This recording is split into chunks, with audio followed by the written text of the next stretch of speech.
Hello bachcho, let's see this question. This question says the minimum amount of energy required to remove the most loosely bound electron from an isolated atom in the gaseous state is known as ionization energy or first ionization energy or ionization enthalpy, IE1 of the element. The energy required to remove the second electron from the monovalent cation is called second ionization enthalpy, IE2.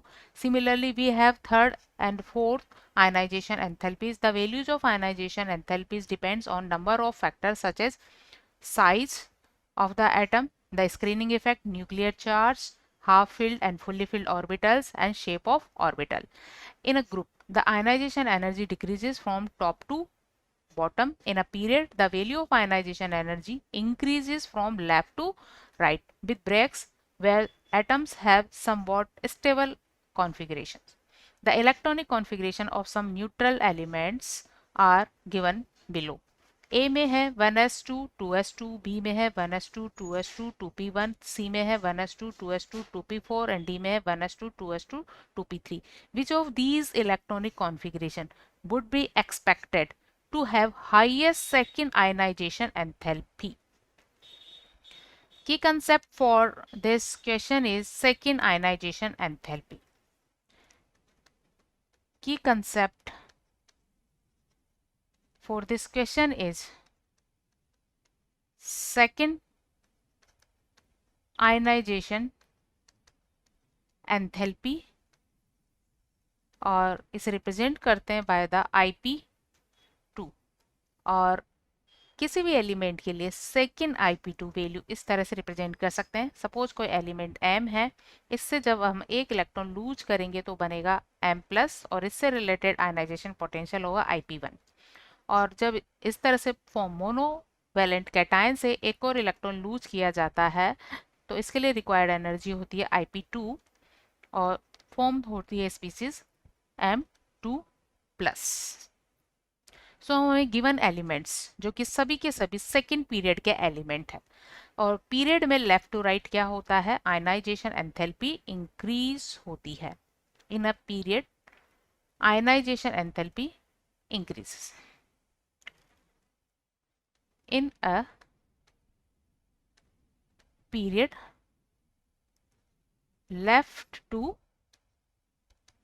right ionization potential increase होता है. But अगर कहीं electronic configuration कैसा हो, stable electronic configuration हो तो उस case में क्या होगा, ये इंक्रीजिंग ऑर्डर ब्रेक हो सकता है. जैसा कि क्वेश्चन में गिवन एलिमेंट्स के इलेक्ट्रॉनिक कॉन्फ़िगरेशन के अकॉर्डिंग ए का आउटर सेल है ए जिसका आउटर सेल है 2s2. इससे जब हम एक इलेक्ट्रॉन लूज करेंगे तो बनेगा A प्लस और इसका कॉन्फ़िगरेशन रह जाएगा 2s1 और जब इससे एक और इलेक्ट्रॉन लूज करेंगे तो कॉन्फ़िगरेशन रह जाएगा 2s0 और ये होगा IP1 और ये होगा IP2 और फॉर्म होगा A2 प्लस. ठीक है. नेक्स्ट है B का आउटर सेल है 2s2 2p1, ये है 2s2 2p1. हमने एक इलेक्ट्रॉन लूज किया, बना B प्लस, कॉन्फ़िगरेशन रह गया 2s2. ठीक है. और नेक्स्ट स्टेप ये IP1 और ये IP2 फॉर्म होगा B2 प्लस और कॉन्फ़िगरेशन रह जाएगा 2s1. ठीक है.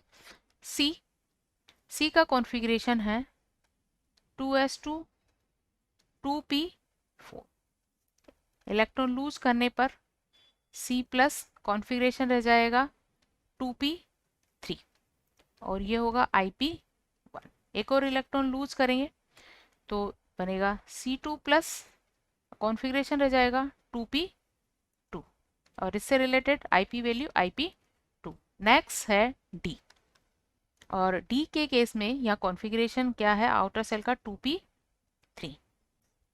एक इलेक्ट्रॉन लूज किया, बना D प्लस, कॉन्फ़िगरेशन रह गया 2p2. नेक्स्ट स्टेप में एक और इलेक्ट्रॉन लूज करने पर D2 प्लस बनेगा, कॉन्फ़िगरेशन रह जाएगा 2p1. So this is IP1 value and this is IP2 value. So हमें ये देखना है कि पीरियड में लेफ्ट टू राइट जाने पर क्या होता है, आईपी वैल्यू इंक्रीज होती है। तो यहाँ सबसे राइट मोस्ट में एलिमेंट कौन सा है, सी। सबसे राइट मोस्ट एलिमेंट है यहाँ सी और सबसे लेफ्ट मोस्ट एलिमेंट है ए। ठीक है, तो ए तो है कहाँ, सबसे लेफ्ट में, देन उसके बाद है यहाँ बी और उसके बाद है यहाँ डी और सी है सबसे राइट में। इस तरह से अरेंज है ये पीरियड में, सेकंड पीरियड में। ठीक है, अब यहाँ जो सी है ये सबसे राइट में है, तो इसका आईपी वैल्यू क्या होना चाहिए, सबसे ज़्यादा होना चाहिए। सो इसका सेकंड आईपी हमें पूछा है। अब इसका जब फर्स्ट आयनाइजेशन होता है तो स्पीसीज बनती है P3 और P3 क्या है, हाफ फिल्ड सबशेल है। P में मैक्सिमम 6 इलेक्ट्रॉन आ सकते हैं और यहाँ कितने हैं, 3, तो ये कैसा है, हाफ फिल्ड है। कैसा है, जब IP1 होने के बाद ये कैसा है, हाफ फिल्ड। आप ये रह जाएगा कैसा, हाफ फिल्ड। अगर ये हाफ फिल्ड रह जाएगा तो कैसा है, मोर स्टेबल। कैसा है, ये स्टेबल है, मोर स्टेबल बन गया। ठीक है, और मोर स्टेबल लेस स्टेबल में कन्वर्ट नहीं होना चाहिए, ये कैसा रह जाएगा, लेस स्टेबल। तो कोई भी more stable species less stable species में कन्वर्ट नहीं होनी चाहिए, तो हमें क्या करना होगा, बहुत ज़्यादा एनर्जी देनी होगी। इसलिए इसके लिए सेकेंड आयनाइजेशन एनर्जी वैल्यू क्या होनी चाहिए, सबसे ज़्यादा होनी चाहिए। हालांकि बी के केस में भी 2s2 कॉन्फ़िगरेशन है जो कि कैसा है, एस का फुल्ली फिल्ड कॉन्फ़िगरेशन है। सो यहाँ से भी इलेक्ट्रॉन लूज करना मुश्किल होता है, लेकिन बी क्या है, सी से एक प्लेस, 2 प्लेस क्या है, बैक साइड है। इसलिए इसलिए सी का सेकेंड आयनाइजेशन पोटेंशियल ज़्यादा होगा बी से। सो सेकेंड आईपी2 वैल्यू सबसे ज़्यादा यहाँ होगी सी की सबसे ज़्यादा होगी और हाईएस्ट आयनाइजेशन वैल्यू यहाँ सी की सबसे ज़्यादा होगी, क्योंकि सी प्लस में electron P3 half filled configuration से निकाला जाता है जो काफ़ी स्टेबल स्टेट है। Hope you understood it well. Best of luck.